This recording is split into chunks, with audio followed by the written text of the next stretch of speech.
Today we're going to be talking about the 1948 Ford F5 school bus that I found abandoned in the forest. It had been there for over 25 years until I found it and began the restoration.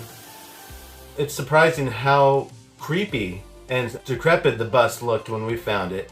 It was completely covered in a thick blanket of moss, had lots of ferns growing off of it, and there was even branches and everything that had come down over the years, so you could hardly even see it deep in the forest. But I knew it was something special when we saw it, and it needed to be saved. My favorite part of the entire restoration would probably be the fact that this used to be a church bus, and I was able to discover that with the painting on the outside, and was able to contact the prior church that is a 125-year-old Christian church still in operation. One of the oldest Christian churches on the West Coast. Now, when it came to cleaning the bus out, the first step was literally to get the live rats that were living in the bus out of it. So once all the rats were out of it, then I had to clean up all their nests and the feces and everything. It was several inches deep with rat poop and garbage. And then we got it to where we were ready to pressure wash it and start washing the outside and inside of the bus. The bus, I guess from a previous owner, had installed a cast iron clawfoot bathtub in the back of it. It was all framed in. Did a pretty good job, but over the years the rats had taken home in it and messed it up. So I literally had to rip all of that stuff out. For the deconstruction part of the inside, I had to use hammers and pry bars and tear some of that construction apart.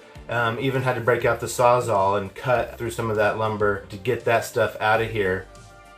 Ultimately, I did come back with some sanitation solution and went back and really cleaned the inside and really decontaminated the whole inside, sterilizing everything. Now the outside of the bus, when we found it, was covered in moss and ferns and small trees even on the top. But once we started washing it and pulling that stuff off, it came off fairly easy, and underneath it looked great. The paint was still holding up all those years. And then once we pressure washed it, then me and the family, my girls and my wife, went out there and hand washed the whole thing top to bottom. Most of that came off with the rake and pressure washing. It just pulled right off of there. There was some stubborn spots on the hood that were really bad, and there's a product, a company that had been helping me before, Super Clean, and they sent me some degreaser and a little bit of that solution and just a little bit of elbow grease and scrubbing, and that all came off. The engine bay actually was a giant rat's nest. It went from the ground all the way up through the engine bay, all the way up to where you couldn't even close the hood anymore, and there was rats actively living in it when I found it. And they would run out when I'd start cleaning, and then I just had to get all their sticks and nesting out of there. Ultimately, I brought out a generator and shop vac and got in there and just cleaned out all of that debris that was in there, getting all that rat nest out of there. You know, this whole process of getting the bus out of the forest and back on the road driving again has probably taken about 1.5 years or so, and now I'm driving the bus regularly and it's a blast. Now, as far as the interior goes and restoring that, we still got a long ways to go. I mean, for the most part, it's in good shape, but all the seats and everything had been removed. But down the road, I think we're going to keep working on the interior and keep making improvements.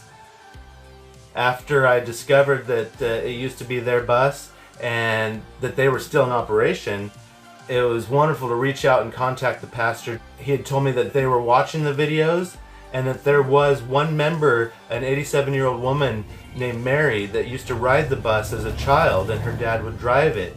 So I decided that I was going to make a reunion trip with the bus back to the church, and that took us a 400-mile round trip back to the old Stafford Baptist Church. And we had a reunion. It was a great day, and I met with Mary, and she told me the story of her dad driving the bus, and she would sit right behind him. So that was my favorite part, was making that whole history come a full circle and learning more about the bus.